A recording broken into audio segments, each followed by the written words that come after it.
I was in my early 20s when this happened. Back then, I didn't have much. No house, no steady job, no real direction. Just me and my backpack on the road. Some nights I slept under bridges, sometimes in abandoned buildings, and a lot of the time I stayed near the woods. Don't get me wrong, I'm doing good now. I've got a place of my own, a job, and a life I'm proud of. But when I think back on those days, that's one night I will never forget. This was in southern Ohio, around the Hocking Hills area. If you don't know it, it's nothing but miles of thick forest, winding trails, and quiet back roads. People already talk about strange stuff out there, like lights in the sky, weird animals, that kind of thing. I didn't pay much attention to it at the time. I had other things to worry about, like finding my next meal or finding where I was going to sleep. I stayed close to the woods because it felt safer. No, I don't mean from animals, but from people. Out there, nobody bothered me. Nobody asked questions. It was quiet. And when you're living rough, quiet feels like a gift. That night, I found a spot just off the old service road. You can tell cars hadn't been down it in years. We're talking broken asphalt, weeds growing up through cracks, that kind of stuff. It was the kind of place nobody would bother with, which made it perfect for me. I set my pack down and made a little fire in a coffee can that I'd been carrying, just enough to keep me warm and give me a little light. I sat there with my back against a tree, eating a pack of crackers I'd picked up earlier in the day. At first, it was normal. I could hear crickets all around me, maybe an owl calling out in the distance. The kind of sounds that usually help me relax because they let me know the woods were alive and nothing too big was creeping close. But then all of a sudden, it stopped. The crickets went quiet. The owl didn't call again. Even the chatter from the other animals just died out. And I remember thinking, sitting there, realizing how still everything had gotten, that it just felt wrong. And that's when I started hearing these heavy footsteps out past the light of my little fire. At first, I thought, or maybe hoped, it was a deer, but no deer walks like that. Each step sounded too solid. Slow, steady, crunching leaves and twigs underfoot. And then I heard branches snap. Not just once. We're talking over here, then over there, like it was moving around me in a circle. Whatever it wasn't small either. And that's when I get hit with this smell. Now, living out there, being homeless, I smell too, or I did back then, but this was much worse than anything I'd ever smelled. It was like a mix of rot, decay, wet dog, nasty fur. It made my stomach turn, and it made me grip the only thing I had, this old walking stick that I'd been carrying. Deep down, I knew it wouldn't do a thing against whatever was out there, but in that moment, I held onto it like my life depended on it. I kept staring into the dark, hoping maybe it was just my mind playing tricks on me, but then it stepped forward. Just enough for the firelight to catch it. At first, I thought it was a big dog. I mean a really big one. Like a giant German shepherd or maybe even a wolf. But then my brain caught up with what my eyes were seeing. Because this thing was standing up. Straight up, 2 legs. The thing had to be close to 7 feet tall. Maybe even more than 7 feet tall. I don't know, I was sitting down at the time. But as soon as I saw that thing, I was instantly on my feet and backing up. The firelight hit its eyes, and they glowed yellow like when a dog's eyes shine in headlights. Only this thing's eyes were bigger, brighter, and meaner. The head was all wrong. A long snout, sharp teeth that I could see even with its mouth closed, and ears that stood straight up like a shepherd's. But why was this thing on 2 legs? The shoulders were broad. I mean, twice the size of a normal person's, and the chest looked built, like muscle on top of muscle. Its arms hung low, almost down to its knees, and at the end weren't paws like a dog should have. They looked like hands, but elongated hands with these long, black claws that caught the light when it shifted. It was covered from head to toe in thick, shaggy fur, like a Malamute, but almost gray, with bits of tan added in. It stood there, part in the shadows, part in the glow of my little fire. I couldn't stop staring. My mind kept trying to explain it. Maybe it was a guy in a mask. Maybe I was too tired. Maybe I was losing it. But every second I looked, I knew those excuses didn't fit. The way it moved, the way it breathed heavy through that snout, It was alive. It was real. It wasn't somebody wearing a mask. Even though it was upright, its movements weren't exactly human either. The way its head tilted, the slight twitch of its shoulders, the way it sniffed the air. This thing was animal, through and through, but an animal that was standing on two legs like something out of a movie. My heart was beating so hard, I actually thought I was going to have a heart attack. But the thing already knew I was there. It was looking right at me. I didn't have any other options but to try to stare it down. It didn't rush me or lunge. It just stood there staring right back, eyes locked onto mine. And for a few seconds, I felt like I couldn't even breathe. Now, I don't know if anybody's listening has ever had a wild animal look up at you close, but there's a difference between curiosity and hunger. This felt like both. The thing didn't blink. It didn't shift its weight. It was completely still, except for that slow rise and fall of its chest. That alone was enough to rattle me. Hearing how deep those breaths were, it was like its lungs were the size of barrels. And that's when the other sound started. This low, rumbling growl deep in its chest. It wasn't loud, but it carried. It was like listening to a speaker. I felt it more than I heard it, vibrating in my ribs, crawling up my spine. It was like I was getting growled right into, that this thing was warning me without moving an inch. I wanted to run and get the hell out of there, but my legs weren't really attached to my body for some reason. I was stuck right where I was standing. My hands were locked on that old walking stick, but I knew it wasn't going to do a damn thing. And honestly, I couldn't even lift it. I was frozen, like my muscles had just shut off or disconnected from my brain. It was like my brain was using every bit of energy it had to try to come to terms with what I was seeing. So moving my body wasn't a priority. Those seconds stretched out for hours, it felt like. I kept waiting for it to move. One step, one swipe, anything. I knew that this thing would finish me off without even breaking a sweat. But it didn't move. It just continued to stand there, growling low, head tilted, eyes glowing through the firelight. And the longer it stared, the smaller and weaker I felt. Like I didn't belong out there, and it knew that. After what felt like forever, it finally moved. One step forward, right into the glow of the fire. I swear, the sight of that thing that close is burned into my memory. In the light, its fur looked coarse and patchy in places. The firelight caught its teeth as it opened its mouth and sniffed the air. They were big, sharp, these gleaming fangs like a wolf, only 10 times as big. It lifted its lips, showing them to me. Like, it wasn't smiling, it was saying, "You see this? You know what I can do." I tightened my grip on that stick, but I didn't move. My whole body was locked in place. Then, just like that, it dropped. 1 second, it was towering over me on two legs, and the next, it was down on all fours. The way it moved just wasn't right. The limbs bent strange. Too long, too loose, almost like it wasn't built to run either way, but it had learned to do both. It darted forward, too fast for something that size, stopped just short of me, then backed up again. It was a bluff charge. I screamed, not even gonna lie about that. I raised the stick like it might save my life, but I knew that it wouldn't. And then it did it again, quicker this time, snapping the twigs under its weight, stopping just short of ripping me apart. I could swear I could feel the ground vibrate when it landed. And then it growled again, but it was louder this time. Its chest sounded like a damn diesel engine. It didn't have to touch me. Just the sound of it was enough to tell me who was in control. Finally, after the third bluff charge, it spun quick as lightning and tore back into the woods. Not like a bear or a dog. It moved like something in between. Something unnatural. And then just as sudden as it came, it was gone, right back into the darkness. I stood there, shaking so bad I could barely hold that damn stick. The fire crackled soft, but the woods around me were still dead quiet. No crickets, no bugs, nothing. Just me, alone, knowing that that thing was still out there somewhere. Not even 5 minutes passed before I heard it again.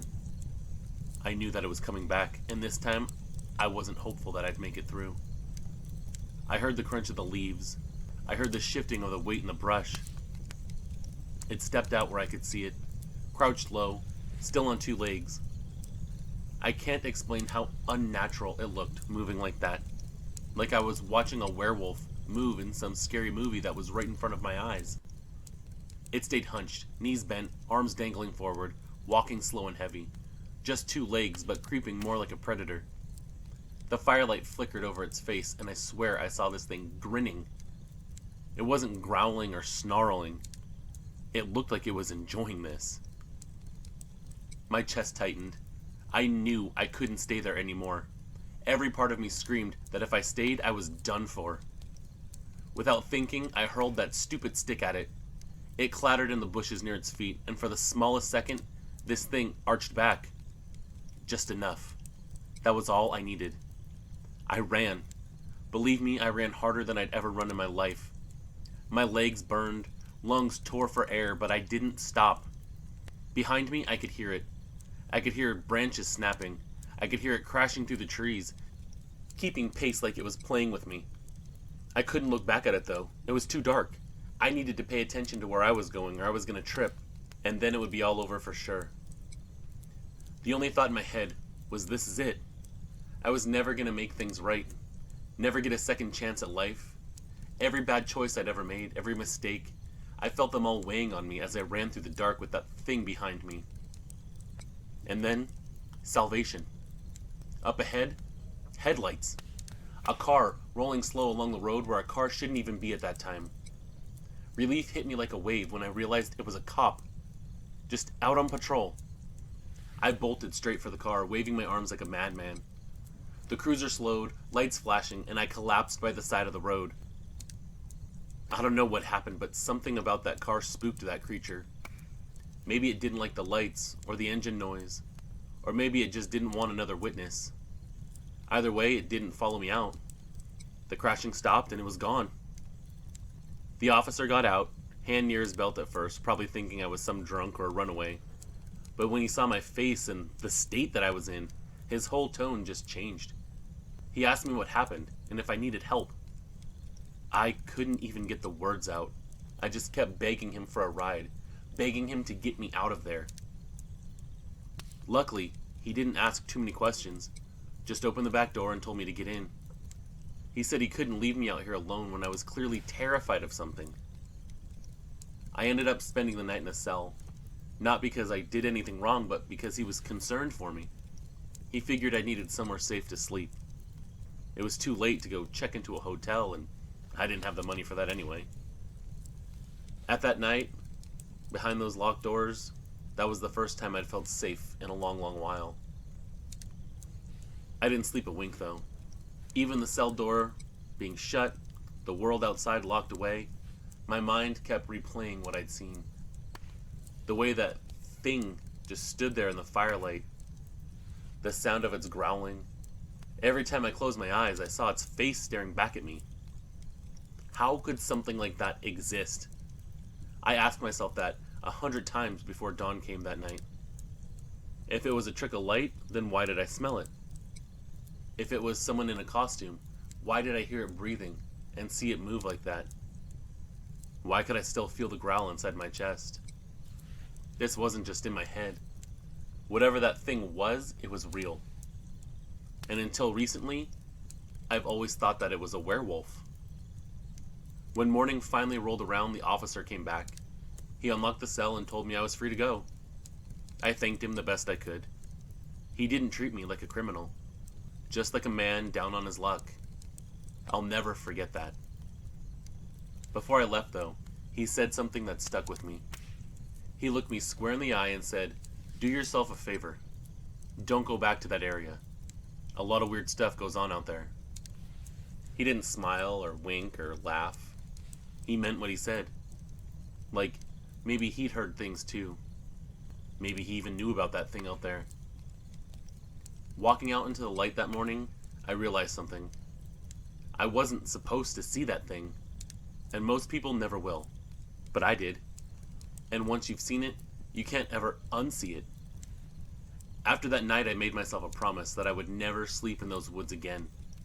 It didn't matter how quiet it was or how safe it felt compared to town. I just couldn't do it. I'd rather risk cops waking me up or strangers hassling me than spend one more night wondering if that thing was circling just out of sight. So I moved closer to town, slept under bridges, near old warehouses, anywhere the streetlights could still reach me.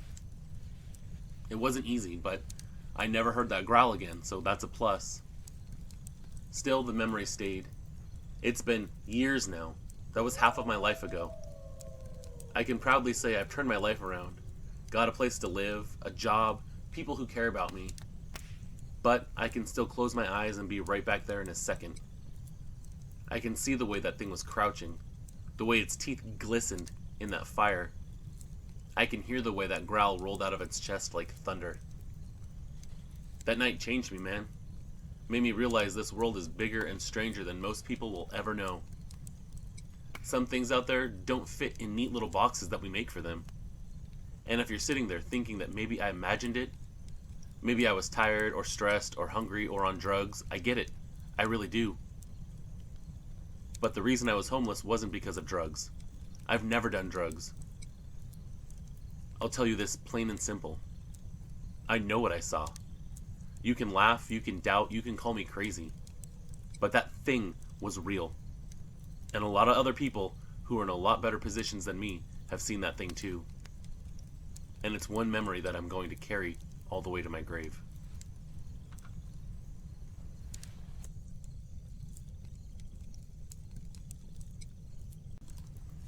I grew up in the hills of West Virginia where hunting isn't just a hobby, it's a way of life. My earliest memories are of cold mornings riding in the back of my uncle's pickup truck with a thermos of coffee rattling in his cup holder and rifles wrapped in cases. My dad passed before I could really appreciate it, but my uncle made sure I learned. For him, deer season wasn't just about filling the freezer. It was about tradition. Most of the time, we'd go out with one of his buddies. That way we'd have company, someone to crack jokes with when the woods got too quiet, and someone to watch your back if things went wrong. But that morning, it was just me and him. We had 2 blinds, but for some reason, hell, maybe fate, or something looking down on us, we were in the same one when this happened. I was 15, it was late November, creeping into December, and the cold had a bite to it. Frost glazed the grass, and bare branches sparkled like glass in the thin moonlight. Every breath I took came out like smoke. The hills around me rolled and folded in on themselves. Deep hollers cut by streams, ridge lines jagged against the sky, woods so thick in spots it felt like stepping into a tunnel. Just to paint a picture for you. My stand was set up on a sturdy oak at the edge of a clearing, overlooking a bait pile we'd laid out. Corn scattered in the dirt where deer like to wander through. Climbing up there in the dark, strapping myself in and settling down with a rifle across my lap always gave me the same feeling. Part peace, part thrill. There's nothing quite like those mornings. No cars, no voices, just the forest breathing all around you. But I will admit, there's always a little edge to unease too. Out there, far from anyone else, the dark feels heavier. My uncle used to joke about it, telling me stories he'd heard about strange howls echoing across the ridges, folks seeing big black shapes slipping between the trees. Even as a kid, I always brushed them off as superstition. Mountain tales, meant to spook kids, you know? At least, that's what I thought at the time. The climb up to the stand was always the hardest part in the dark. My gloves were stiff from the cold, and the metal steps bit into the palms of my hands as I hauled myself up rung by rung. The stand creaked under my boots. Every groan of wood, every steel sounding, made it sound twice as loud, especially in the silence of the pre-dawn. By the time I settled into the seat and clipped my harness, my breathing was puffing out in cold clouds, drifting into the blackness around me. My uncle made it look like second nature. No breathing heavy, giggling. He was just excited to be out there with me. He didn't have any kids of his own, so I was like a son to him and he was like a dad to me. The world felt small up there. No cars humming down the road, no voices but my uncle's whisper. We didn't talk much, just soft words, a quick good luck, the kind of quiet exchange hunters know. After that, it was just us, the trees, and the silence of the night. This stillness wrapped around everything like a blanket. Now and then an owl called, low and haunting, and once I thought I heard something scurry through the underbrush, but mostly it was just quiet. Quiet enough where I could hear my own heart working in my ears. Time seemed to stretch in those long minutes before dawn. The forest was nothing but shadows stacked on shadows, until the black began to give way to gray. The ridgeline sharpened against the sky. The frost on the ground started to glint, and the clearing in front of me began to take shape. When you watch the sunrise like that, the forest is just mesmerizing. I shifted the rifle across my lap, careful not to let it clank against the rail, and blew warm air into my cupped hands. My fingers were already numb. They were aching in a way that told me this was going to be a long, cold sit. Still, though, I felt that same thrill I always did. I always enjoyed going out there with my uncle. Like I said, my dad passed when I was still a kid. I always looked up to my uncle the way I would look up to my dad. Then as the light grew, the woods came alive in a way they always do. First it was the birds calling from the treetops. Then the rustling of squirrels scrambling along the branches. It was like the forest was stretching and yawning to wake up, and with it I felt my own shoulders loosen. For a while, we just sat there, breathing it in, the rhythm of the wild, steady and familiar. But then, everything just kind of stopped. Not all at once, but close. The birds cut off mid-chirp, the squirrels froze, and in the space of a breath, the entire world around us went still. But it was the kind of still that presses in on your ears, not a peaceful stillness. This is a stillness that comes with a warning that something is wrong. I sat frozen, eyes scanning the tree line, every nerve wired tight. The hairs on my arms stood up, and that old instinct, older than reason, tightened in my gut. I leaned forward just a little, peering into the clearing, and thought the same thing any hunter would. Big predator. Maybe a bear nosing from the ridge. Maybe even a mountain lion slipping through the brush. My uncle's whisper was low and careful. Stay sharp. Something's moving in. I nodded even though he couldn't see me. My hand tightened around on the rifle. Whatever it was, it had stilled the forest like a stone tossed into water, ripples spreading until everything went quiet. And then I saw movement by the bait. I was scanning the tree line when I caught a flicker of movement out of the corner of my eye. But my uncle noticed it first. I could see him shift, raising one gloved hand and motioning towards the clearing. I followed his gesture, my eyes settling on the bait pile about 40 yards out. For half a second, my chest swelled with relief. I thought it was just a deer slipping in, just what we'd been waiting for. But then the shape moved. It wasn't a deer. It was something crouching low to the ground, back hunched, its head bent over the corn like it was sniffing. The light was thin but good enough to see details, and what I saw made my stomach drop. This thing's shoulders were far too broad, its frame too heavy, coarse dark fur bristled over it, thick as a pelt.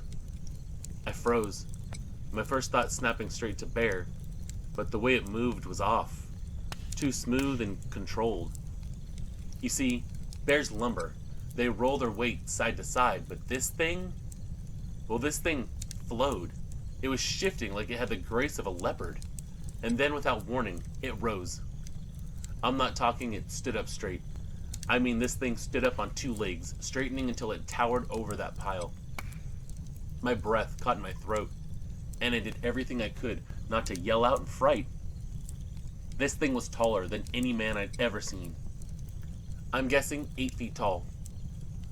For one stunned heartbeat, I thought Sasquatch. There's been tales of those things around here. But no, there was nothing primate about this thing. We're talking completely canine. Its arms hung low at its sides, ending in hands tipped with claws that caught the faint light. And the head was not Sasquatch at all. It was wrong for an ape. It was a muzzle, long and sharp, with ears that twitched high on its skull. And then the snout lifted, the air frosting from its breath as it sniffed around. It wasn't just feeding or scavenging. It was searching. It had the scent of something. And my fear was that it was our scent that this thing was tracking. Now I know everybody says they couldn't move, but I couldn't either.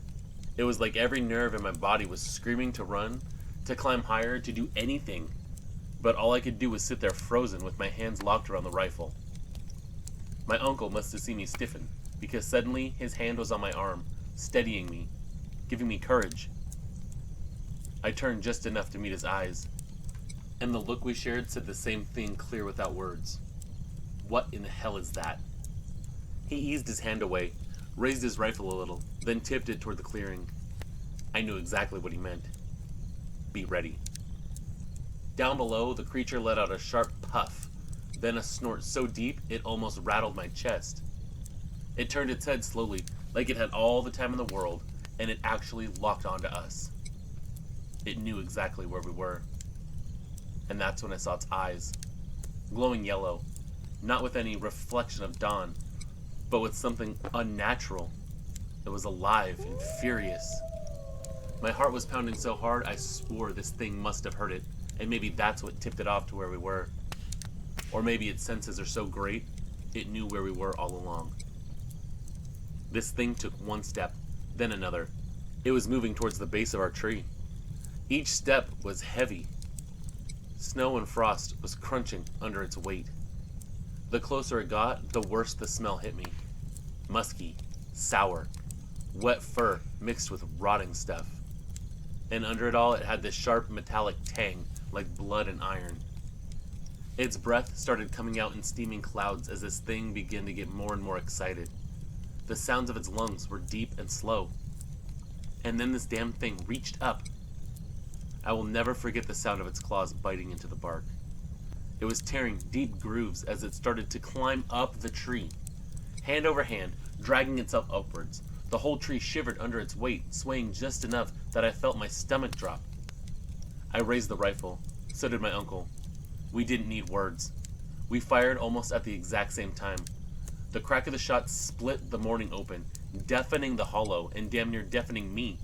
I didn't even have anything to protect my ears right then. I wasn't expecting to see a werewolf climbing a tree. Now here's the thing. I know we hit it. I heard the rounds thump into flesh. I saw its body jerk. This creature let out a scream that was part snarl, part roar, nothing like I'd ever heard before or since, unless I'm having nightmares about it. It lost its grip, dropped back to the ground hard enough to make the earth shake, and then scrambled upright again. For a moment, it hunched there, glaring at us with those horrible eyes, foam and spit flying from its jaws. This thing was furious. It was absolutely pissed off that we had shot it. But it wasn't even hurt. And then it turned and bolted into the trees with this speed that shocked me to my core. But it didn't go far. It stopped just inside the tree line, still visible, still close enough to where we could track its shape between the branches. It paced there, low and furious, like it couldn't decide whether to come back for us or vanish for good. We sat locked in that horrible stare for what felt like forever. My uncle's rifle was still trained on it. Mine was shaking just enough that I could feel the tremors in my arms. That creature paced at the edge of the clearing, head low, eyes never leaving us, walking back and forth on two legs like it was ready for a fight. It's almost like in those movies you see where people are squaring up against each other and they pace back and forth to kind of assess the situation. That's what this thing was doing. It wanted a piece of us. It was so angry that you can actually see the expression on this creature's face. Now you tell me, what kind of wild animal makes facial expressions like that? So clear that you can understand it without even having to try. And then it made a sound I'll never forget. This low, rumbling growl that rose up into something almost like a laugh. It was deep and mocking, like it knew exactly how terrified we were. My stomach turned cold. It lifted its snout, sniffed the air one last time, then shifted back down to all fours. When it did it, the movement was so smooth, like it had been built to switch between man and beast without any effort. Before we could breathe, it circled. Not slow. Fast. Blindingly fast. One moment it was crouched by the tree line. The next, it blurred around the base of our tree, circling wide. A predator testing its prey. I twisted, trying to keep the rifle on it, but it was gone before I could line up a shot. And then, just like that, it took off back into the woods. Just gone. For a long moment, there was nothing but the ringing in my ears and the hammering of my heart. And then, little by little, the world seemed to return. The squirrels started scrambling across branches again. The birds started chirping sharp and clear. It was like the forest shook itself back awake, like nothing had even happened. But I knew better. We didn't move. Not until the sun was up completely. We stayed rooted in that tree stand until the black gave way to gray and the gray gave way to full daylight. Neither of us dared to climb down before the sun was high enough to see things completely well. Only then, when the light felt strong enough to keep whatever that thing was at bay, did my uncle finally nudge me. It was wordless. Just a look. Just a nod. Time to go. The climb down felt like the longest of my life. My boots slipped on the rungs. My gloves were slick with sweat even though the morning was bitter cold. When I finally reached the bottom, I turned and I saw it. Claw marks, carved deep into the bark of the tree. Long, jagged gouges sunk so deep the wood splintered white. No bear had done that. No animal I'd ever known could. But then the real fear struck me. If it could do that to a tree, what in the hell could it do to us? So we didn't linger. We didn't gather the bait pile. We left our stands and walked out together in silence, rifles in our hand and ready to fire.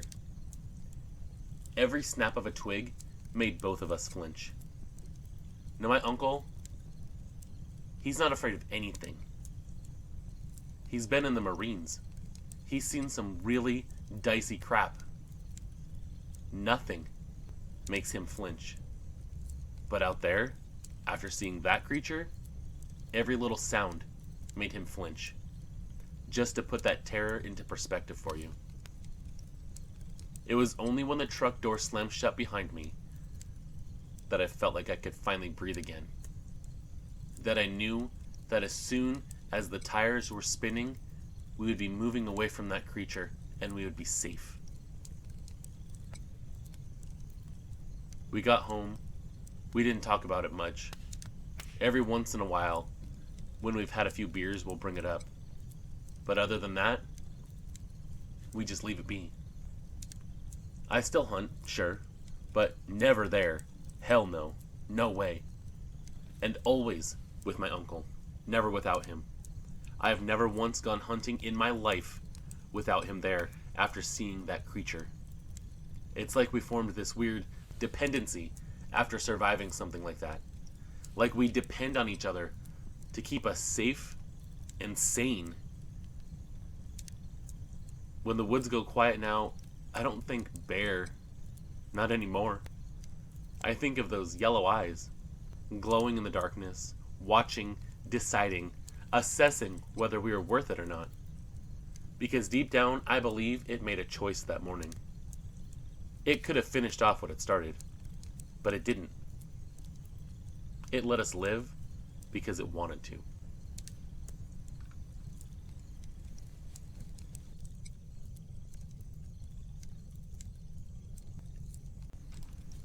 My name's not really Mark, but that's what I'm gonna go with here.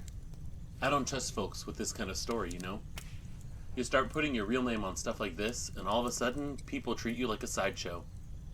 Either they laugh, call you crazy, or they start poking around your life like it's entertainment. I don't need that. I just want to tell it like it happened. So who am I? Honestly, nothing special. I work a regular job, blue collar, punching in and out like everybody else. I spend weekends fishing when the weather's good, or parked on the couch yelling at the TV when my team blows a lead. When my truck starts making the knocking sound, I'm out in the driveway with a wrench, pretending I know what I'm doing until I finally give up and take it to the shop. That's me. Regular as they come. Which is proof that these things can happen to anybody. I don't want followers or likes or whatever else people chase. I don't need attention. I'm only telling this because it won't leave my head. Something happened to me and my buddy, and I can't explain it away, no matter how many times I run it through. It wasn't some guy in a costume. I'll tell you exactly what happened, start to finish. Where we were, what we saw, and what we did. Then you can decide if you believe me or not. It doesn't matter. I know what I saw. So this is what happened. I just moved down to Kentucky. Not gonna say the name of the town. My place sits right near the edge of that town. You drive past a couple of blocks of houses, see kids' bikes tipped over in yards, porch lights glowing, that kind of thing. And then it just thins out. Suddenly you're looking at big empty fields, ragged lines of trees, a few pull-offs where teenagers park at night. At first I thought it was nice. Peaceful, less noise than the city. I figured I'd get used to it easy. There's this river. Well, folks here call it a river, but really it's closer to a stream.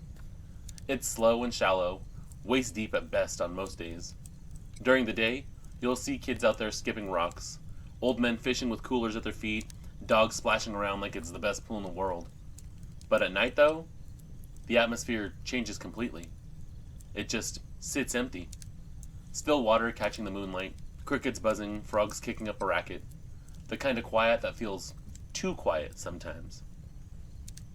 Either way, I'd gotten into the habit of walking there at night. It helped me clear my head, and honestly, it was a way to learn the lay of the land without having to deal with strangers asking me where I'm from. Up until that night, I never felt unsafe. I mean, this isn't the deep woods, it's right outside of town, basically in my own backyard. You can still see porch lights twinkling in the distance if you look back. That's why what happened felt so wrong. You expect weird things in the middle of nowhere, but where civilization's a 5-minute walk behind you? Please. But anyway, my buddy, we'll call him Chris. He was in town that weekend. He's one of those people I've known long enough to trust with the real version of things. He's not some thrill seeker or daredevil either.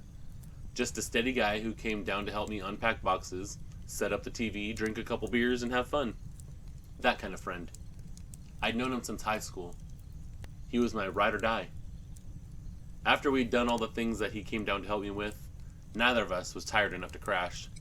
So I told him I'd been taking these walks at night, just down by the river, to get a feel for the place. He shrugged and said, "Why not?" It was one of those nights that feels picture perfect. Big bright moon overhead, clear sky, not even a breeze. The air was still and warm, but not sticky. Crickets were going steady, and every now and then I thought I could hear the faint hum of the highway a couple miles off. We walked the dirt path that follows the bank, shoulders relaxed, just talking.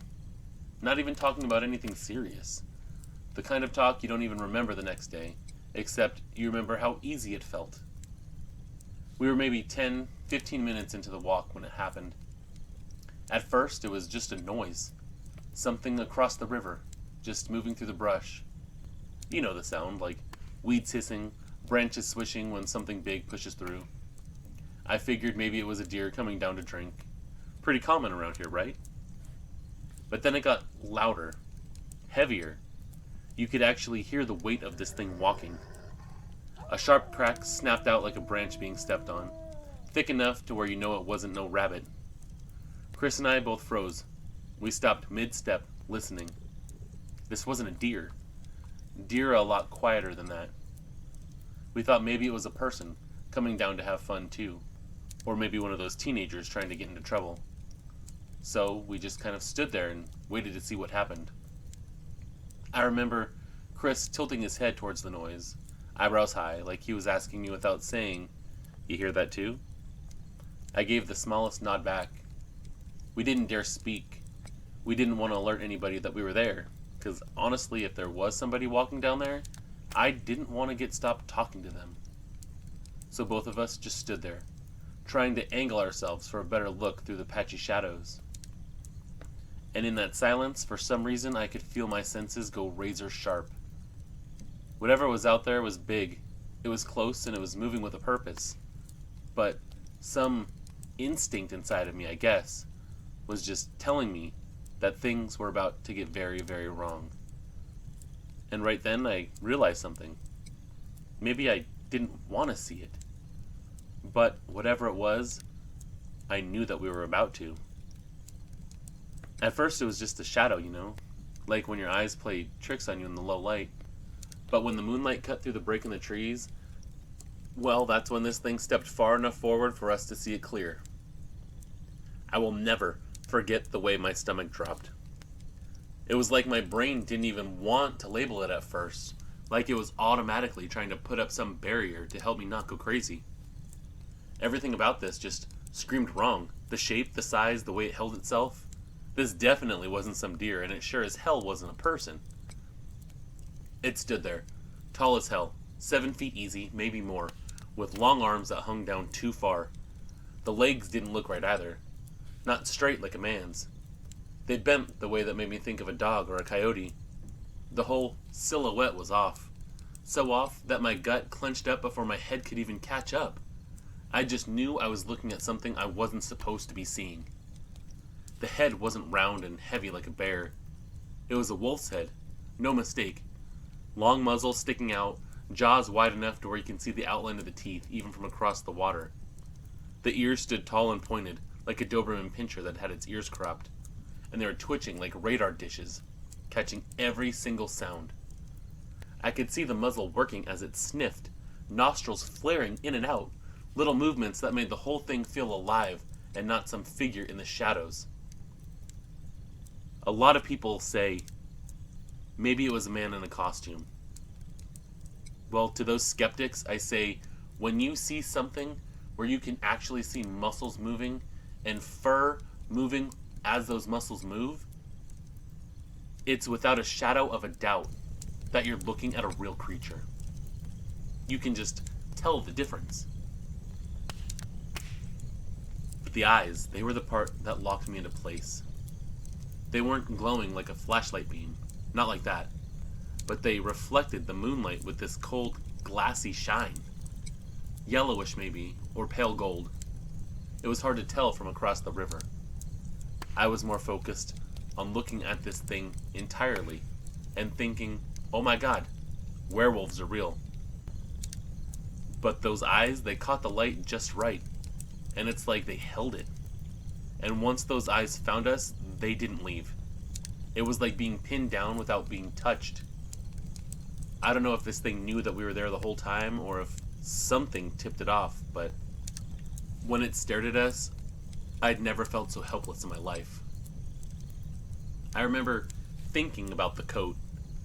A weird detail for a moment like that, but it stuck with me. It wasn't shaggy like a dog that's been living outside. I know in a lot of encounters they talk about all the shaggy fur, but the fur along its shoulders looked tighter, sleeker, almost like a short-haired breed. But down its forearms, if you want to call them that, the fur did look heavier and longer, like maybe it dragged when it moved. Now this thing, it didn't charge. That might have been worse. The way it just stood there was terrifying, though. It was still and calm, like it had so many thoughts going through its head. You could actually see the intelligence on this thing. The way it was watching us, studying us. Predators do that, sure, but this thing was calculated. Like it knew that it didn't want to waste energy unless it meant to harm us. And it definitely wasn't scared of us, not for a second. And it wasn't in a hurry either. Like I said, that river or stream or whatever the hell you want to call it, it wasn't very deep, and it wasn't much between us. We're talking waist deep at most right now. Slow moving, tiny little ripples swirling around where roots jutted from the bank. If that thing wanted to come across, it could have done it easy. Hell, I could picture how fast it would cover that ground, and that thought made my chest ache. There was this old root snag sticking out of the water near where it stood, like a dead tree leaning half in and half out of the water. And that's what made me sure I wasn't imagining the size of it. That root's been there since I started walking down this river, and this thing's shoulders cleared over the top of it. No trick of light, no shadow stretching things weird. This thing was just huge.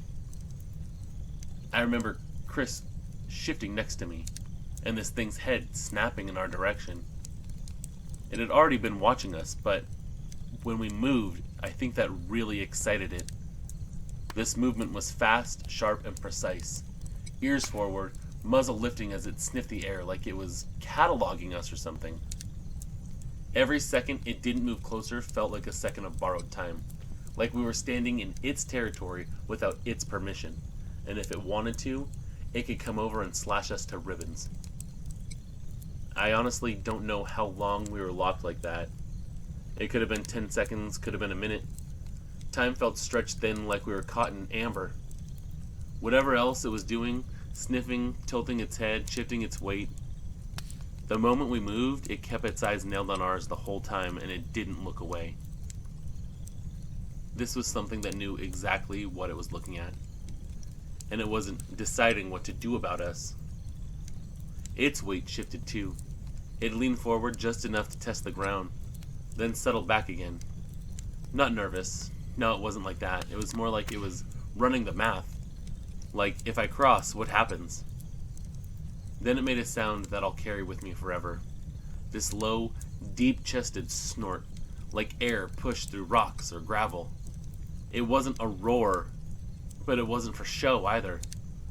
It was a statement. I'm here. I'm bigger. Don't forget it. I'm the alpha.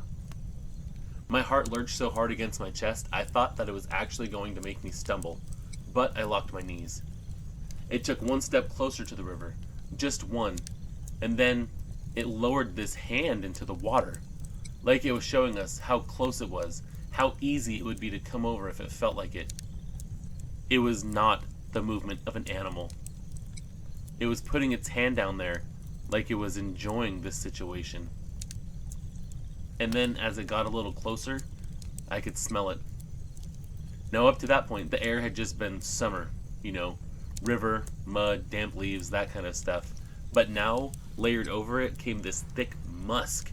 Wet dog, yeah, sure, but heavier, gamier, like something that spent its whole life outside. There was a sharpness to it too, something that burned the nose like iron. And the strangest thing, everything else was completely silent. The crickets had been chirping, the frogs had been croaking, but when that thing started moving around, all of it cut off. It was like the whole stretch of river held its breath with us. I swear you could have heard a pin drop if not for the water lapping and that thing's slow, steady breathing. You could tell that it was big, just listening to its breath. Now, everything in me said run. Every nerve, every muscle. It was like my whole body wanted to spin around and bolt, but there was this other voice, deep down, older than any sense. And it said plain as day, if you run, you're done. I don't know how I knew it, but I did. That thing was built to chase, built to run down prey, built to execute that prey, and if we gave it an excuse, that's what we'd be. So instead, I forced myself to move slow. Just a step. Careful. Chris cut on quick and matched me, his steps almost perfectly timed with mine. Our eyes never left its eyes. That was the strangest part. It was like we were locked together or something. Every inch we gave up, every step back, it tracked us with that cold, steady stare. And then it moved too. It mirrored us, just a few paces, closing a bit of the distance. Just enough to remind us that it could, I think. Its feet, if you want to call them that, hit the waterline with a quiet splash, and I saw the claws dig into the mud, long and sharp. The shallow stretch of river was right there, waist deep, maybe chest deep at the deepest. If it wanted to cross, nothing was going to stop it. And it leaned forward then, head lifting, nostrils flaring, like it was considering it, like it was trying to decide if we were worth the trouble. Or maybe trying to decide how tasty we'd be. And then, just like that, it's like it changed its mind. It lifted its head a little higher, sniffed the air one last time, and then turned, like it was bored with us or something. Or maybe it decided that we weren't tasty after all. There wasn't a roar or threat. There wasn't a big display of aggression. It was just gone. The shadows took it like it had never been there at all. And that was the moment my body caught up. My hands tingled like I'd been holding onto live wires. My knees felt floaty, almost weak.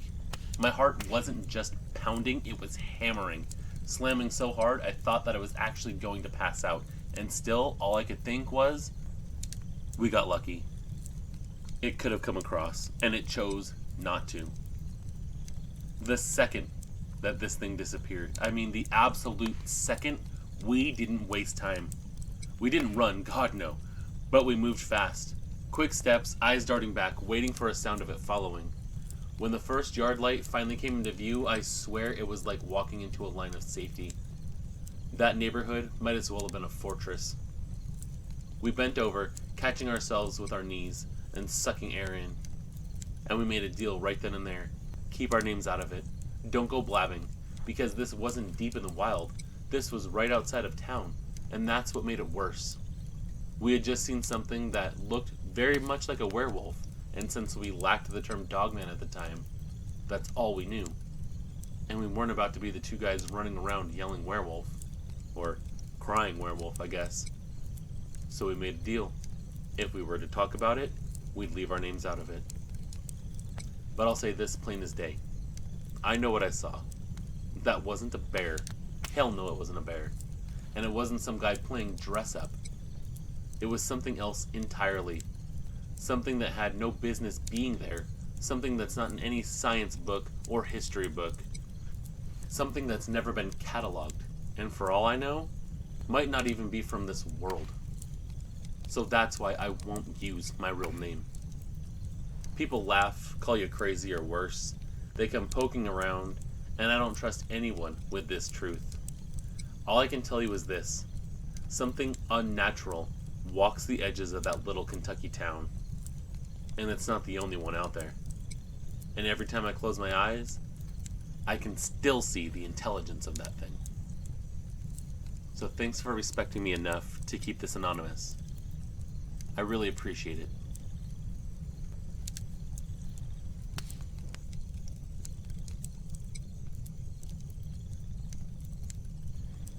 I was 16 the summer that this happened. Our family lived on a small farm that butted right up against the woods.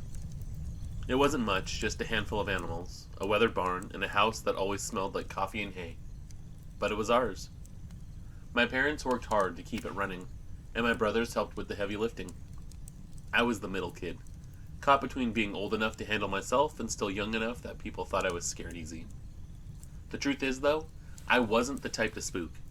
I'd grown up feeding animals before school, stomping through mud after rainstorms, and sneaking into the woods even though my mom told me not to. I was curious, maybe a little stubborn, and proud of it. Our barn sat closest to the tree line, its red paint long faded to a dull brown. The woods behind it were dense, dark even in the daytime. There were nights I'd swear the woods were being invaded by things that I didn't want to think about. And one day I realized I was right. But before that, I used to laugh off those feelings, tell myself it was all in my head. But that summer I stopped laughing. When it happened, the sun had already dropped, but the heat still clung to the dirt and boards like it wasn't ready to let go. I remember standing on the porch listening to the cicadas buzz, feeling the sweat stick to the back of my neck, and thinking I should go check the barn. Now that wasn't unusual for me to go and run out there in the evenings, sometimes to grab feed, sometimes just to make sure everything was quiet before dark. Inside the house, Mom was doing dishes or something, Dad had the TV on low, and my brothers were probably arguing over a video game in the living room. Just ordinary noise, ordinary night. That's part of what made what happened feel so wrong. Everything was just normal up until then. Now normally my dogs would come with me. They never missed a chance. Two shadows, always glued to my heels, tails wagging like it was their job. But that night, when I stepped off the porch, they didn't stir. They stayed lying on the steps, their ears twitching but their bodies stiff. I whistled for them, but nothing. That should have been my first clue that something was off, but I brushed it aside. I told myself they were tired, that they were lazy, that it was hot. The sky was sliding into that in-between time, where the light's still there but the shadows have already claimed everything past the tree line. And the woods felt watchful, I guess. I tightened my grip on the flashlight I'd grabbed and muttered to myself, "Don't be stupid. Nothing's out here but you." I wanted to believe it. I really did, but fate had other plans that night. The barn itself was just a short walk from the house, but every step I took seemed to stretch out longer than it should have. The cicadas faded behind me, replaced by the steady crunch of my boots. By the time I reached the wide sliding door, the last strip of sunlight was bleeding out across the fields. Inside, it smelled like it always did. Sweet hay stacked in the loft, the sour edge of feed, old wood baked by so many years of summer heat. For a second, I just stood there, breathing it all in, enjoying my life. I had a lot of memories tied to that barn. Feeding calves with my dad when I was a little girl. Chasing my brothers through the hayloft until Mom yelled at us to quit making a mess. It always felt safe. Part of the backbone of our home. Part of the backbone of my existence. But that night, something was different. I guess looking back, even then, as soon as I opened the door, I felt it. I noticed as soon as the door clattered shut behind me. Normally you hear the rustle of mice in the straw or the shifting of animals in their stalls, but that night, everything was too still. I remember my skin prickling, and I felt myself gripping the flashlight tighter, even though I hadn't even switched it on yet. I knew, even before I saw it, that I wasn't alone. At first, I didn't notice it. I didn't know where this thing was. My eyes swept the barn the way that always did, checking stalls, looking for anything out of place. But everything seemed normal, until my gaze landed on the far corner. Because right there, something was lying there. For half a second, my mind made it into something familiar. A dog. A big, stray dog curled up in the straw. We had strays wander through from time to time, and the shape made sense at first. Round, tucked in on itself, dark against the pale straw. But the longer I looked, the less sense it made. Because you see, this body was just way too big. Its back was curved in a sharp, unnatural arc, rising higher than a dog should. The way its limbs folded beneath it wasn't right either. Too long. The angle strange, like a person trying to crouch in a way a body wasn't built for. My breath caught in my throat. Suddenly, my chest felt tight. My body reacted before my brain even processed what I was looking at. I felt my hands go clammy. My knees wobbled. I felt pinned in one place, like the whole barn had shrunk and I was trapped in it with that thing that I was staring at. My mind scrambled for excuses. Maybe it was just a really big dog. Maybe I'm just imagining the shape. Maybe it's just the shadows. But none of those thoughts made the pounding in my ears go away. I thought about calling for my dad, just yelling and bringing him running with that no-nonsense look on his face. But another part of me, I guess that same stubborn streak that always got me into trouble, kept me frozen. I didn't want to be the girl who got spooked by shadows. So I stood there, staring, every instinct in me screaming that something was wrong, that I should turn and run, but I ignored them all. And the worst part? This thing hadn't even moved yet. The dread wasn't from what it was doing, it was from what it was. Just existing there was enough to unravel me. And then, it happened so suddenly, I almost screamed just from the sound. This thing twitched, just a small shift at first, like something dreaming, but then it stretched, slowly, deliberately. Its spine uncoiled in a long rolling motion, vertebrae rising one by one, and this creepy popping sound following with it. I swear I could hear it crunching. My stomach dropped when I realized how much space this thing actually took up. At first it was curled up, sleeping like a dog would. What I'd first thought was a stray dog was unfolding into something enormous, something that barely seemed to fit in the corner that it had been laying in. It pushed itself up on all fours, and that was the moment the air seemed to leave the barn. Its shoulders rose high, muscles bunched beneath dark, coarse fur that looked almost wet in the dim light. Every part of it was just incredibly wrong. The arms were too long, the chest was heaving like a man's, the way its head angled slightly forward, heavy and predatory. All wrong. Wrong, wrong, wrong. And then its eyes found me. 2 points of light, glowing faintly in the gloom. Not just reflecting like an animal caught in headlights, but burning with their own kind of awareness. I froze under that stare. It wasn't looking at me, it was looking through me, like it had already decided what I was. Not a girl, not a person, but prey. I've never felt so small in my life. I've never felt so in danger in my life. Not at school, not in front of my brothers, not even when my dad raised his voice. This was different. It was primal. This was every part of me realizing in one terrible heartbeat that I wasn't in charge anymore. This thing was. The growl started deep. So deep I felt it before I heard it. It rattled through the boards beneath my boots, up into my chest, and then it rose into a snarl. Its teeth started flashing. Its lips peeled back from the mouth that was full of jagged teeth. I swear, for a long time that sound broke me. I spun towards the barn door. My legs didn't feel like they even belonged to me. They were clumsy and wild and carrying me forward faster than I thought they could. Behind me came the thunder of movement, claws tearing into wood and straw, the sharp crash of something huge lunging toward me. That sound alone told me it was right there, closing in, close enough that I could swear I could feel its breath on my neck. My hands fumbled for the door latch. My fingers felt like they couldn't move on their own. I was trembling so bad I thought I could never get the door. But somehow, through blind luck and sheer terror, that latch gave and I threw myself through the opening. I yanked the door shut behind me with a scream, slamming it with everything that I had. Sweat was already pouring down my face. The impact rattled the hinges like the door had just been hit by a car. I pressed my whole weight against it to keep it shut. For a second, I thought I had done it. I thought the door between us was enough, but then the wood behind me started to shudder, and I realized something awful. This wasn't even close to being over. I remember the hinges groaning. The frame rattled. The door was being pushed on from the other side. So I shoved harder, trying to keep that thing in there, away from me. No animal could do what this thing was doing. A dog, a coyote, even a bear, they'd claw, they'd slam, they'd throw their weight at it, but this wasn't thrashing. It was controlled. Something was pressing back against me inch by inch. It was deliberately doing it. The amount of awareness that this creature has shows me that it's not just some normal animal. There is intelligence to these creatures. And then I saw it.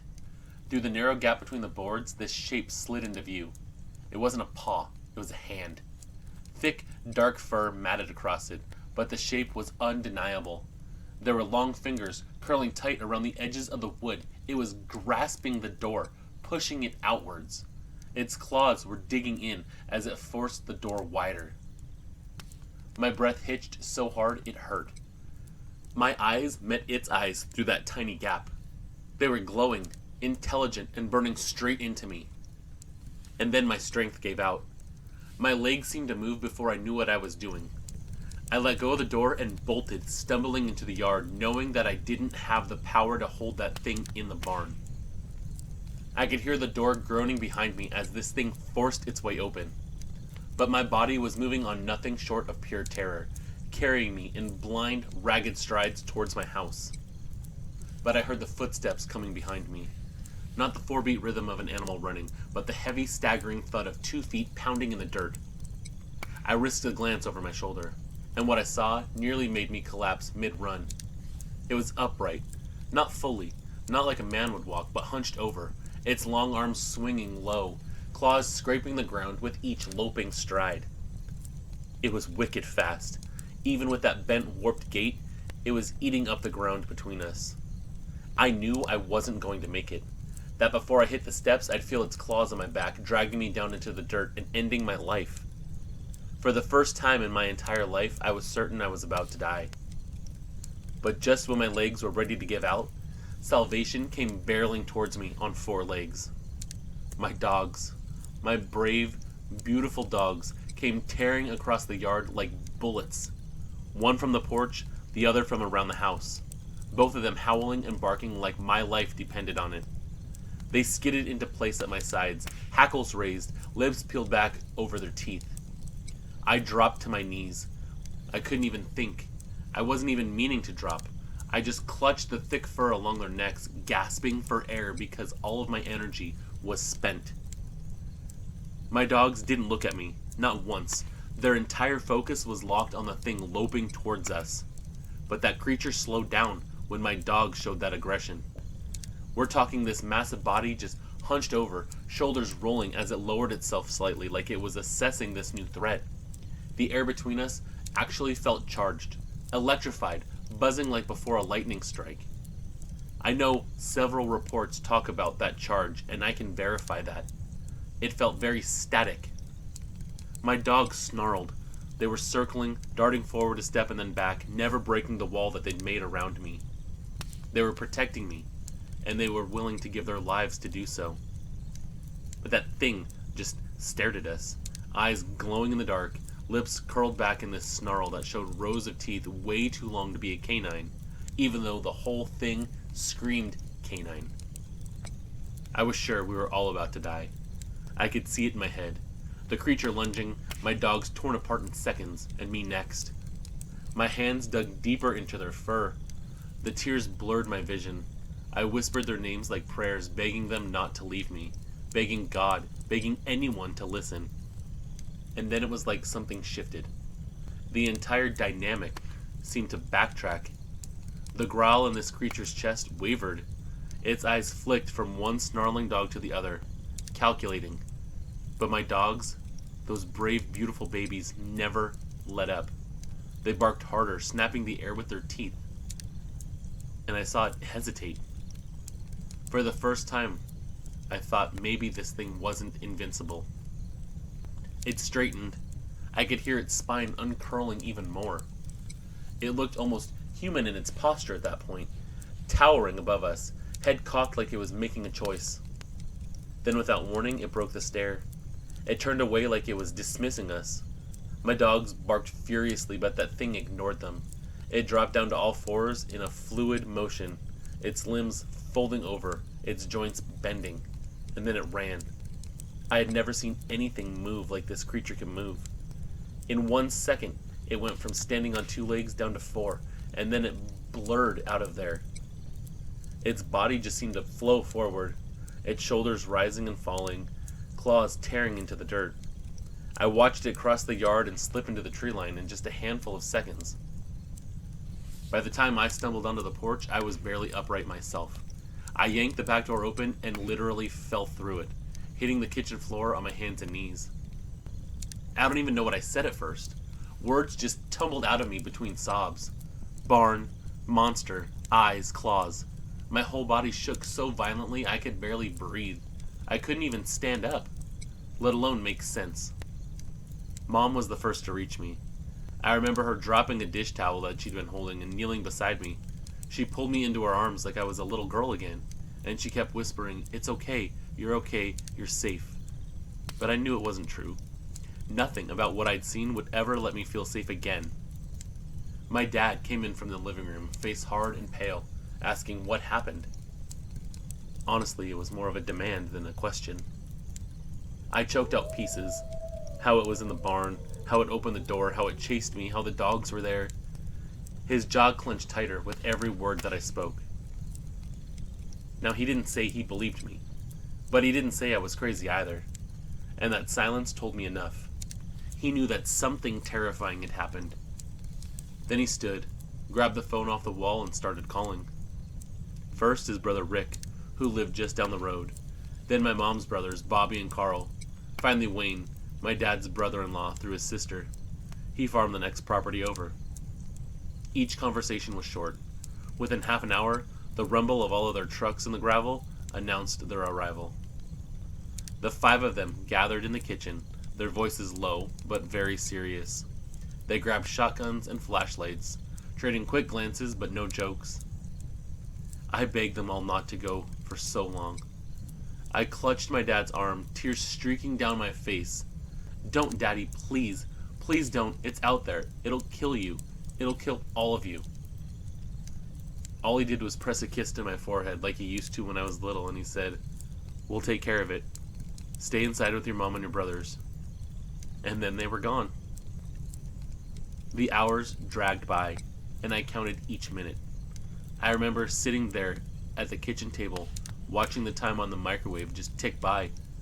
I held my breath every single time the dogs barked, and my heart skipped more than one beat that night. Finally, they returned.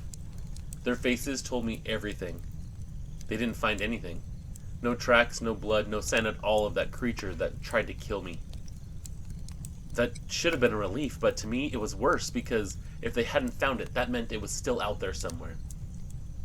And then every evening, for about a week, as soon as the sun dipped behind the trees, the air on our property seemed to change. The crickets that usually sang all night went quiet. The dogs that were normally eager to stretch out on the porch wouldn't settle. They'd pace in circles, hackles raised, growling at low shadows. And then the sound started. Some nights it was a series of sharp, hollow knocks echoing from the tree line like someone was striking wood against wood.